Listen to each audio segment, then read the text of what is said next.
नमस्कार, state news bulletin में आप सभी का स्वागत है। मैं हूं आपके साथ शिवांगी पारिक। आइए डालते हैं नजर सबसे पहले बुलेटिन की हेडलाइंस पर।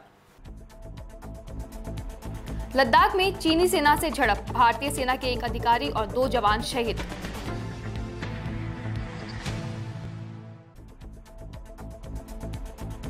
नहर में पांचना का पानी खोलने की मांग, मुख्यमंत्री के नाम उपखंड अधिकारी को ज्ञापन सौंपा। 2 समुदाय के बीच हुए मामले में पुलिस आई एक्शन में, अपराधियों की धरपकड़ हुई तेज।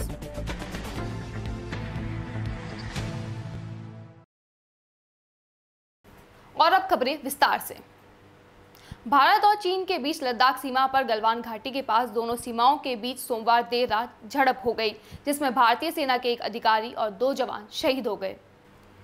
सेना की ओर से जारी एक आधिकारिक बयान में कहा गया है कि गलवान घाटी में डी एक्सक्लेरेशन प्रक्रिया के दौरान बीती रात दोनों सेनाओं का आमना सामना हो गया, जिसमें हमारे जवान शहीद हुए।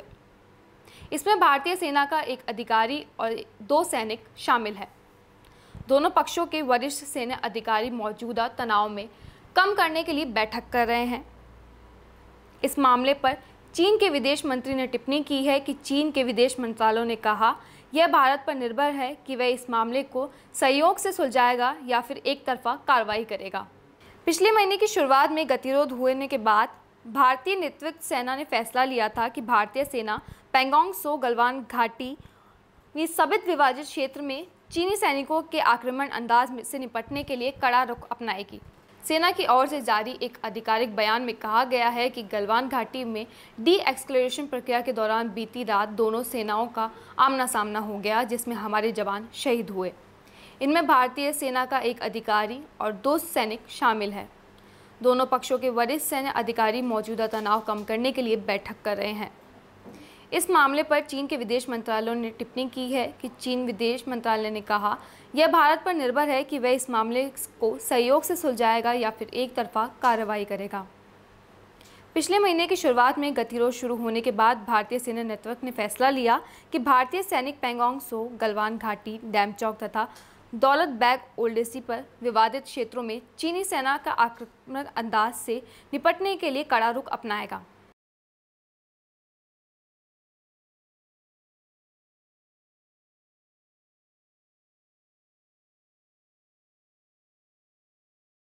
और अब खबर करौली से। करौली के पांचना डैम कमांड विकास परिषद के कार्यकर्ताओं ने पांचना बांध की नहर में पानी छोड़ने की मांग को लेकर मुख्यमंत्री के नाम उपखंड अधिकारी को ज्ञापन सौंपा। ज्ञापन में बताया गया है कि पांचना डैम कमांड एरिया विकास परिषद राज्य सरकार से लगातार मांग कर रही है कि नदी के सिंपल ओवर व नहर के सी लेवल के बीच डेड स्टोरेज के ऊपर से 2.9 मीटर पानी अवेलेबल नहर में छोड़ा जाए, जिससे कमांड एरिया में गांवों को, नागरिकों व पशु को भीषण गर्मी में पानी की किल्लत से राहत मिल सके। 9 जून को पांचना डैम की नहर से पानी खोला गया, लेकिन नहर में पानी खोलने के स्थानीय लोगों के विरोध के कारण 11 जून को सुबह नहर से खोले गए पानी को बंद कर दिया गया।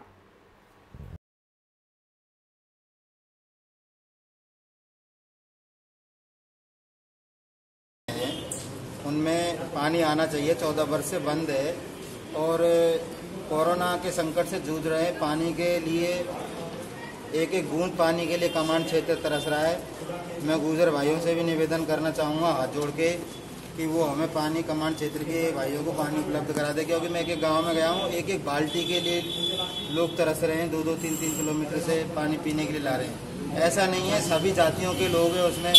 हमारे रौसी के हैं, रलावता पंचायत के हैं, तेज गाँव के हैं और पूंजेला के।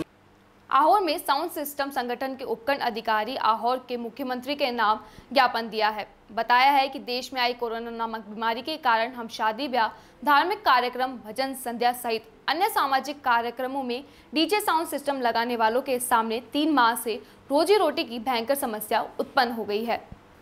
वर्तमान में तथा भविष्य में होने वाले हमारे पूर्व बुक किए हुए वर्तमान में तथा भविष्य में हमारे होने वाले पूर्व बुक किए हुए शादी तथा धार्मिक कार्यक्रमों में आयोजकों द्वारा हमारे डीजे साउंड सिस्टम बुकिंग को निरस्त किया जा रहा है, जिसके कारण हमारे सामने रोजी रोटी का संकट और गहरा हो गया है। हमारे बहुत से भाइयों ने साउंड सिस्टम के इंस्ट्रूमेंट खरीदने के लिए ऋण लिया था, उसकी किस्त चुकानी भी मुश्किल हो गई है। अतः राज्य सरकार से निवेदन है कि राज्य सरकार द्वारा गाइडलाइन में परिवर्तन कर आयोजकों को आयोजित कार्यक्रम में मेहमानों की संख्या बढ़ाने की गाइडलाइन जारी करे, जिससे हम बेरोजगार हुए डीजे साउंड वालों को रोजगार मिल सके। अब खबर पाली से। पाली के देसूरी सोनाना खेतलाजी जूनीधाम 25 माह से आज तक निष्ठापूर्वक अपनी सेवा दे रहा है, जिसके तहत जरूरतमंदों को राशन सामग्री व प्रशासन के सहयोग से मास्क, सैनिटाइजर व सोडियम हाइपोक्लोराइड व अन्य हर मदद संभव दी जा रही है। साथ ही सोनाना खेतलाजी जूनीधाम में बने कोविड केयर सेंटर की निःशुल्क सेवा सोनाना धाम से हो रही है। मरीजों को रहने व खाने की उत्पन्न व्यवस्था निःशुल्क उपलब्ध किया जा रहा है। सोनाना खेतलाजी जूनीधाम में कोरोना महामारी के दौरान कोरोना योद्धाओं के रूप में सेवा दे रहे जूनीधाम सोनाना खेतलाजी ट्रस्ट के अध्यक्ष व कार्यकारिणी सदस्य का प्रवासी राजपुरोहित समाज ने सोनाना खेतलाजी प्रांगण में अध्यक्ष मुकेश राजपुरोहित, कोषाध्यक्ष राजू वन गोस्वामी, लालाराम चौधरी, हिम्मत सिंह राजपुरोहित, आनाराम मेघवाल व कोविड केयर सेंटर में सेवा दे रहे चिकित्सकों को माला व साफा पहनाकर स्वागत किया। अध्यक्ष मुकेश राजपुरोहित ने समस्त प्रवासी बंधुओं का आभार प्रकट कर बताया कि मानव सेवा परमो धर्म और प्राणी सेवा मानव धर्म के नाते सोनाना खेतलाजी पर परम उपासक भक्त शिरोमणि श्रेणा दत्ता स्व ओमकार मल जी भंडारी की प्रेरणा से वह भामाशाहों के सहयोग से संभव हुआ है। वहीं जालौर चिकित्सा एवं स्वास्थ्य विभाग की ओर से भीनमाल के मीरपुरा राजस्व ग्राम में मोबाइल ओपीडी वैन यूनिट द्वारा चिकित्सकों परामर्श कैंप का आयोजन चिकित्सा अधिकारी डॉक्टर रमेश देवासी की उपस्थिति में किया गया, जिसमें सर्दी, जुकाम, बुखार, ब्लड प्रेशर, शुगर के मरीजों की देखभाल कर उन्हें दवाइयां वितरित की गई। इस कैंप में गर्भवती महिलाओं की जांच कर उन्हें आयरन व कैल्शियम की गोलियां भी दी गई। चिकित्सा एवं स्वास्थ्य विभाग की ओर से ये कैंप लगाकर ग्रामीणों को लाभ पहुंचाया जाता है, जो कोरोना महामारी के चलते प्राथमिक स्वास्थ्य केंद्र या सामुदायिक स्वास्थ्य केंद्र पर पहुंच पाने में असमर्थ होते हैं। इस कैंप में 34 मरीजों की जांच कर आवश्यक दवाई दी गई है तथा कोरोना महामारी को और लॉकडाउन के दौरान आवश्यक ध्यान देने की बातों के बारे में जागरूक किया गया था। गंभीर मरीजों को चिन्हित कर आगे के इलाज के लिए सामुदायिक स्वास्थ्य केंद्र पर रेफर किया गया है। टीम प्रभारी doctor Ramesh Dewasi, male nurse प्रथम ललित कुमार, फीमेल नर्स रेखा विश्नोई और लैब टेक्नीशियन ने सेवाएं देकर इस अवसर पर ग्रामीणों ने चिकित्सा विभाग का आभार जताया है। और अब खबर भीलवाड़ा से। भीलवाड़ा जिले भर में वाहनों पर प्रेस शब्द के हो रहे दुरुपयोग व अवैध रूप से यूट्यूब चैनल पर संचालित व मोबाइल पर पत्रकारिता करने वालों के खिलाफ कार्रवाई की मांग को लेकर प्रेस क्लब भीलवाड़ा ने सोमवार को जिला कलेक्टर व पुलिस अधीक्षक को ज्ञापन सौंपा।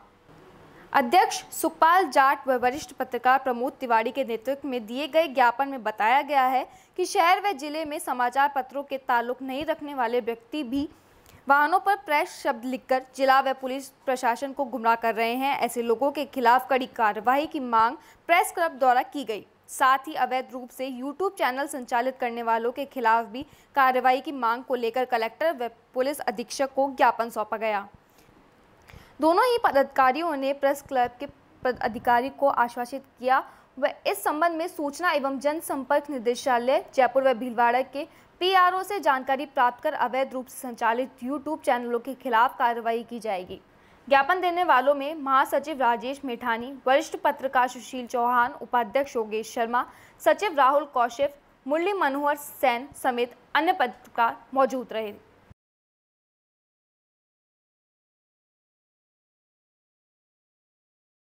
जहाजपुर और बडलियास के खटवाड़ा ग्राम में अभी कुछ दिनों पूर्व हमारे पत्रकार साथियों के साथ जो घटना हुई है, उसी संदर्भ में आज हमने जिला कलेक्टर और पुलिस अधीक्षक को प्रेस क्लब के बैनर तले ज्ञापन दिया है।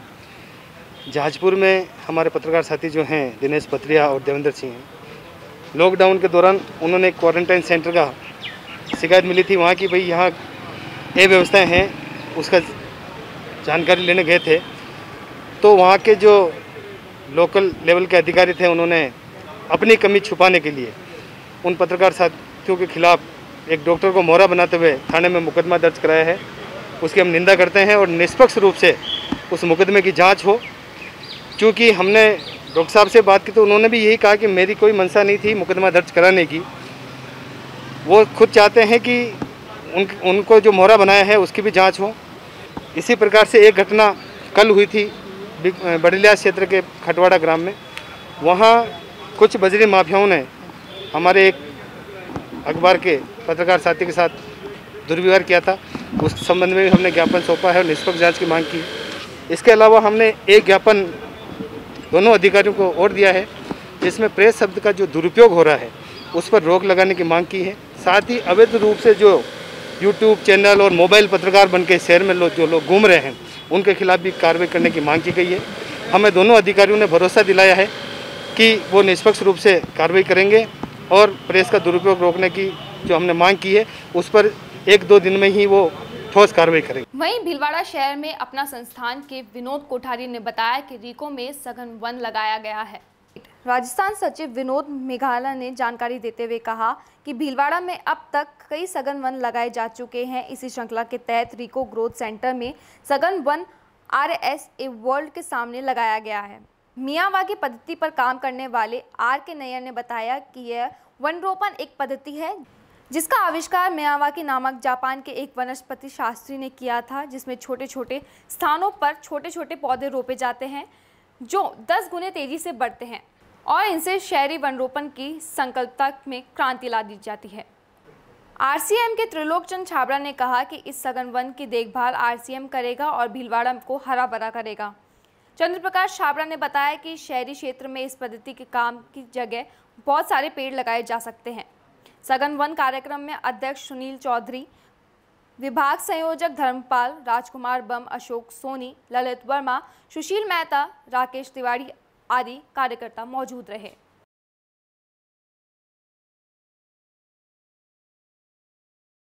जौनपुर जनपद के थाना सराय ख्वाजा क्षेत्र स्थित ग्राम भदेड़ी कांड में अब सरकार से लेकर विपक्षी दलों तक सियासी मुलम्मा चढ़ गया है। सरकार इस घटना के बहाने प्रदेश में दलित राजनीति की गोटी सेकने में जुट गई है तो सपा और कांग्रेस एक वर्ग विशेष उत्पीड़न की बात शुरू कर दी गई है। जहां बता दें कि विगत 9 जून 2020 को शाम 5 बजे के आसपास मुस्लिम व दलित परिवारों के बच्चों में आम तोड़ने को लेकर विवाद हुआ था। दोनों ने एक दूसरे से मारपीट की और ये विवाद बड़ों तक पहुंच गया, जिसके बाद रात्रि में लगभग 8 बजे के आसपास मुस्लिम की ओर से दलित बस्ती पर हमला कर दिया गया और आधा दर्जन से अधिक घर आदि व आग के हवाले कर दिए गए। घटना स्थल पर पहुंचे थाना अधिकारी घटना के बाद थाने के पुलिस सहित जिले के आला अधिकारी में DM SP ने घटना स्थल पर पहुंचे और पुलिस ने तहकीर के आधार पर 57 नामजद सहित लगभग 100 अज्ञात के खिलाफ मुकदमा दर्ज कर तत्काल 48 मुसलमानों को गिरफ्तार कर दिया। पुलिस के कड़े रुख के कारण मुसलमान बस्ती में सन्नाटा छा गया। लोग घर छोड़कर पलायन करने लगे। प्रशासन की ओर से दलित को आर्थिक सहायता व खाद्यान्न आदि देते हुए इलाके में शांति व्यवस्था कायम रखने में जुट गया था। घटना के दूसरे दिन कमिश्नर व IG वाराणसी भी घटना स्थल पर का निरीक्षण कर पहुंचे। मुख्यमंत्री ने तत्काल दलितों को लगभग 10,26,450 रुपए की आर्थिक सहायता का ऐलान करा, जिससे प्रतिदिन दलित लगभग 1 लाख रुपए की आर्थिक सहायता मिल सकती है। इसके साथ ही मुख्यमंत्री ने दोषियों यानी मुसलमानों पर कार्रवाई करने का हुक्म जारी किया है।